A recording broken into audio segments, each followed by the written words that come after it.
திருஷதி ஹிருதி மிருதி குவாபிவா பாவயித்வா. ஒரு விக்கிரகத்தை பண்ணி வச்சுக்கும் பொழுது நீ மண்ணுல பண்ணி வச்சுக்கோ, இல்ல கல்லுல பண்ணி வச்சுக்கோ. மிருதின மிருத்துனா மண்ணு, திருஷத்துன்னு சொன்னானாக்க கல்லு.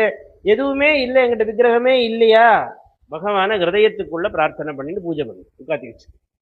ஹிருதி ஆத்ம பூஜைன்னு சொல்றோம் இல்லையா, ஹிருதய பூஜை. ஹிருதயத்துக்குள்ளேயே மனசுக்குள்ளேயே கண்ணை மூடிட்டு உட்கார்ந்துட்டு பகவான பிம்பம் வச்சுட்டு ஒரு ஏதோ ஒரு நமக்கு பிடிச்ச சுவாமியை வச்சுட்டு அவருக்கு ஆசனம் போடுறது, அர்க்கியம் கொடுக்கறது, ஆசமனியம் கொடுக்கறது, ஸ்நானம் பண்ணி வைக்கிறது, நிதானமா ஜடபரதர் பண்ணாரே அந்த மாதிரி உட்கார்ந்துன்னு பண்ணிட்டு இருக்கிறது. திருஷதி ஹிருதி மிருதி வாபிவா பாவயித்வா.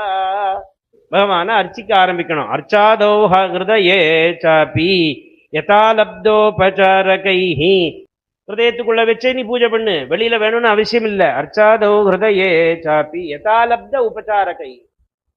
சார் பூஜை பண்ணணும்னா அப்போ நிறைய எல்லாம் தயார் பண்ணி வச்சுக்கணுமா, பூவெல்லாம் வாங்கி வச்சுக்கணும், இப்போ நிறைய பழங்கள்லாம் வாங்கி வச்சுக்கணும், நிவேதியத்துக்கு எல்லாத்தையும் வச்சுட்டு பண்ணமான்னா உனக்கு என்ன கிடைக்கிறதோ அதை வச்சுன்னு பண்ணு.